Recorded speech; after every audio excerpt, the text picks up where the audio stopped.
Hello friends, welcome back to foods of fitness.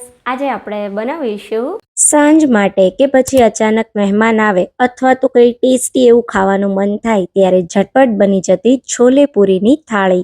તો છોલેનું નામ સાંભળતા જ મોઢામાં પાણી આવી જાય અને એમાંય કોઈ પણ જાતની મહેનત વગર એકદમ ટેસ્ટી એવા મસાલેદાર છોલે ઘરે બની જાય તો બીજું કંઈ ના જોઈએ.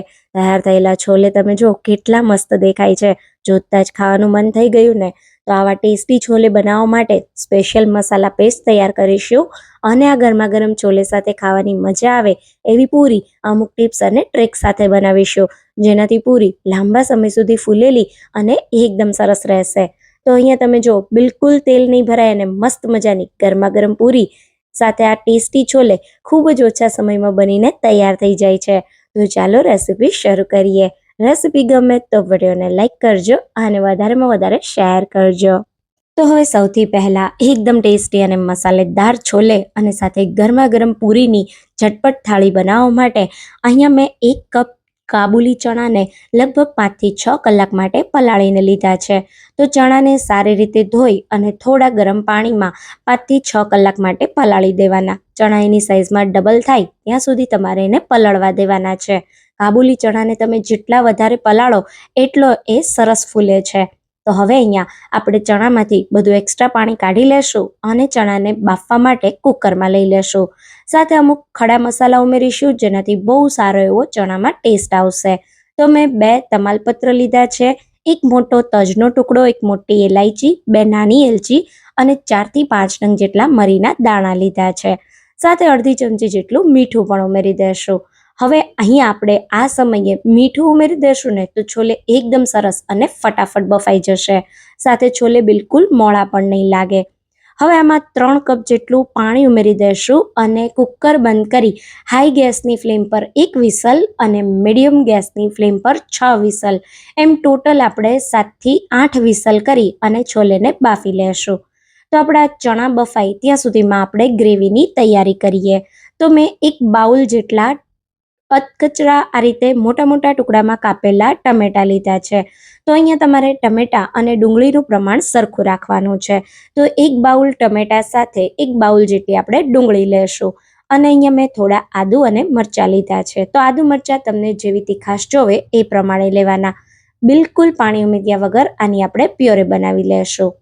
તો ટમેટા, ડુંગળી, આદુ મરચાંની પ્યોરે બની ગઈ છે. હવે આપણે છોલેની ગ્રેવી માટેના સ્પેશિયલ મસાલા પેસ્ટ બનાવીશું.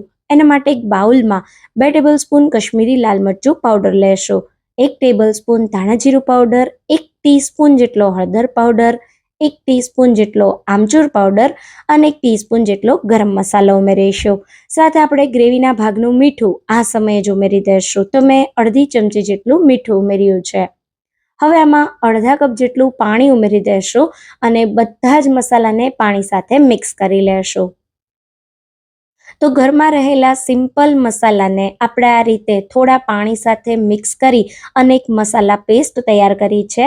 આ મસાલા પેસ્ટને આપણે 10 મિનિટ માટે રેસ્ટ આપી દઈશું, જેથી બધા જ મસાલા પાણી સાથે ભળી સારી રીતે ફૂલી જશે અને આપણા છોલેને બહુ સારો એવો ટેસ્ટ આપશે. તો છોલે એકવાર આ રીતે મસાલા પેસ્ટ બનાવીને જરૂરથી ટ્રાય કરજો. તો હવે મસાલા પેસ્ટને થોડી વાર સાઈડ પર રાખી દઈશું અને આપણે પૂરીનો લોટ બાંધી લેશું. તો છોલે સાથે ખાવાની પૂરીનો લોટ આપણે આજે થોડા દહીં સાથે બાંધીશું. તો મેં અહીંયા 1/4 કપ જેટલું દહીં લીધું છે. એમાં 2 ટેબલસ્પૂન જેટલો ઝીણો રવો ઉમેરી દઈશું. થોડો રવો ઉમેરવાથી પૂરીમાં બિલકુલ તેલ નહીં રહે અને લાંબા સમય સુધી પૂરી આપણી ફૂલેલી રહેશે. સ્વાદ પ્રમાણે મીઠું અને 1 ટેબલસ્પૂન જેટલું તેલનું મોણ ઉમેરી બધી વસ્તુને સારી રીતે મિક્સ કરી લેશું. તો તમે જોઈ શકો છો બધી જ વસ્તુને મેં સારી રીતે મિક્સ કરી લીધી છે. હવે આપણે આની અંદર 2 કપ જેટલો ઘઉંનો લોટ ઉમેરી દઈશું. તમે ચાહો તો તમે આ છોલે સાથે ખાવાની પૂરીને મેંદાના લોટ સાથે પણ બનાવી શકો છો, પણ હું આને થોડું આજે હેલ્ધી બનાવી રહી છું એટલે મેં ઘઉંની લોટ વાપર્યો છે. તો હવે આપણે પહેલાં દહીં સાથે લોટને મિક્સ કરી દઈશું, પછી થોડું થોડું કરી જરૂરિયાત પ્રમાણે પાણી ઉમેરી અને આપણે થોડો કઠણ એવો લોટ બાંધીશું. તો દહીંના કારણે લોટ ઢીલો ના થઈ જાય એનું ધ્યાન રાખવાનું, એટલે શરૂઆતમાં તમારે લોટ થોડો કઠણ જ બાંધવાનો. તો આટલો લોટ બાંધવા મેં 1/4 કપ જેટલું દહીં અને અડધા કપ જેટલું પાણી વાપર્યું છે. અને અહીંયા તમે લોટ જોઈ શકો છો, મેં આ રીતનો થોડો કઠણ એવો લોટ બાંધીને તૈયાર કરી દીધો છે. તો હવે આ લોટને આપણે 10થી 15 મિનિટ માટે રેસ્ટ આપી દઈશું, જેથી આપણો લોટ સારી રીતે સેટ થઈ જાય. તો હવે આપણો લોટ રેસ્ટ કરે ત્યાં સુધીમાં આપણે ચણાને ચેક કરી લઈએ. તો કાબુલી ચણામાં સરસ વિસલ આવી ગઈ એટલે મેં કુકરને બંધ કરી દીધું અને પછી કુકરને એની જાતે ઠંડુ થવા દીધું. હવે આપણે કુકર ખોલીને ચેક કરી લઈએ. તો તમે જોઈ શકો છો એકદમ સારી રીતે આપણા ચણા બફાઈ ગયા છે. આ રીતના બટર જેવા એકદમ સોફ્ટ થઈ જવા જોઈએ. જો ચણા એકદમ સોફ્ટ ના થયા હોય તો તમે હજી 1 થી 2 વિસલ કરી શકો છો. તો અહીંયા તમે જોઈ શકો છો મસ્ત આપણા ચણા બફાઈ ગયા છે. તો હવે આપણે છોલે બનાવતા પહેલા એમાં જે મસાલા, ખડા મસાલા ઉમેર્યા હતા એને કાઢી લેશું. તો આ રીતે આપણે મોટી એલચી, તમાલપત્ર અને મરીના દાણા અને જે નાની ઇલાયચી છે એ બધું આપણે અલગ કરી દેશું, જેથી આપણને છોલેમાં સારો એવો ટેસ્ટ આવે અને બિલકુલ છોલે ખાતા સમયે સૂકા મસાલા ના આવે. હવે છોલે બનાવવા માટે આપણે એક કડાઈમાં 3 ટેબલ સ્પૂન જેટલું તેલ ગરમ કરી લેશું. તો તમે ચાહો તો તમે તેલ વધારે પણ ઉમેરી શકો છો. તેલ આપણું ગરમ થાય એટલે અડધી ચમચી જેટલું જીરું ઉમેરી દઈશું.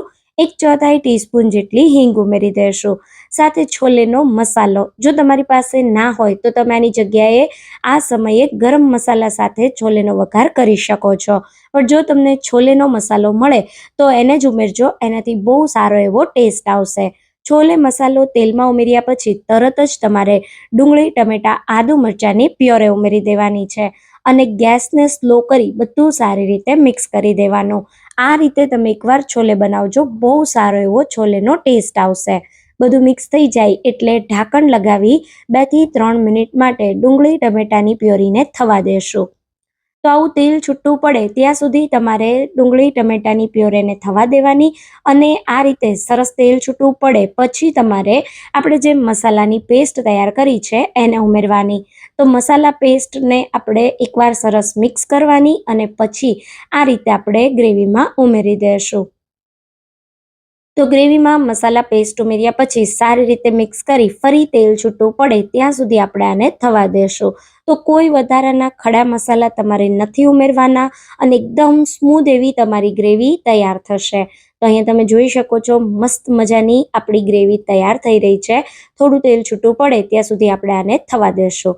લગભગ 2 થી 3 મિનિટમાં તમે જોઈ શકો છો ઉપરની સાઈડ આ રીતે તેલ દેખાવા માંડ્યું છે. તો હવે એકવાર ગ્રેવીને સરસ મિક્સ કરી દઈશું અને પછી હવે આમાં બાફેલા ચણા ઉમેરી દઈશું. તો આ રીતે આપણે બધા જ ચણાને આમાં ઉમેરી દઈએ અને આ સમયે જો તમને એવું લાગે કે ગ્રેવી થોડી ડ્રાય છે અને તમારે પાણી ઉમેરવું છે તો તમારે પાણી ગરમ ઉમેરવાનું. આપણે જે મસાલા પેસ્ટમાં પાણી ઉમેર્યું હતું એના લીધે અત્યારે પાણી ઉમેરવાની બિલકુલ જરૂર નથી. એકદમ પરફેક્ટ એવી ગ્રેવી છે. પણ જો તમને જરૂર લાગે તો તમે થોડું ગરમ પાણી કરી અને રસો એડજસ્ટ કરી શકો છો. તો બધું મિક્સ કરી 2 થી 3 મિનિટ માટે થવા દેવાનું, જેથી બધા જ મસાલાની ફ્લેવર છોલેમાં ખૂબ સરસ આવી જાય. તો આવું સરસ બધું મિક્સ થાય એટલે 4 થી 5 મિનિટ પછી આપણે ઉપરથી થોડી કસૂરી મેથી ઉમેરી દઈશું અને થોડા ઝીણા કાપેલા લીલા ધાણા ઉમેરી દઈશું. સાથે મેં આ રીતે એકદમ પાતળી એવી આદુની સ્લાઇસ કરી લીધી છે. બહુ સારી એવી ફ્લેવર આવશે, તમે જરૂરથી ઉમેરજો. અને હવે અહીંયા તમે જોઈ શકો છો મસ્ત મજાના મસાલેદાર છોલે આપણા સિમ્પલ મસાલા સાથે તૈયાર થઈ ગયા છે. તો છોલેને થોડીવાર ઢાંકી અને છોલે સાથે ખાવાની મજા આવે એવી પૂરી બનાવી લઈએ. તો પૂરીના લોટે પણ સરસ મજાનો રેસ્ટ કરી લીધો છે. તો લોટને આ રીતે થોડો મસળી અને પૂરી બનાવવા માટે આપણે લૂ લઈ લેશું. તો તમને જેવડી મોટી કે નાની પૂરી તૈયાર કરવી હોય એ રીતે લુવા તૈયાર કરી લેવાના અને પછી આપણે પૂરીને વણી લેવાની. તો આ પૂરીને એકદમ પાતળી નહીં પણ થોડી જાડી બનાવવાની, જેથી એકદમ સરસ ફૂલે અને મસ્ત મજાની છોલે સાથે ખાવાની મજા આવે એવી પૂરી તૈયાર થાય. તો મેં થોડી મોટી સાઈઝની પૂરી બનાવી છે. તમારે નાની સાઈઝ કરવી હોય તો નાની પણ કરી શકાય. તો આપણે પૂરીઓને વણતા જશું અને સાઈડમાં મેં તેલ ગરમ કરી લીધું છે, તો પૂરીઓને તળતા પણ જશું. તો પૂરી તળવા એકદમ સરસ તમારે તેલ ગરમ કરવાનું. થોડો લોટનો ટુકડો ઉમેરીને ચેક કરો તો લોટ તરત જ ઉપર આવે એવું તમારે તેલ ગરમ કરવાનું. હવે ગરમ ગરમ તેલમાં આ રીતે પૂરીને ઉમેરી દેશું. પૂરી ફૂલે એટલે તરત જ એની સાઈડને પલટાવી દેશું.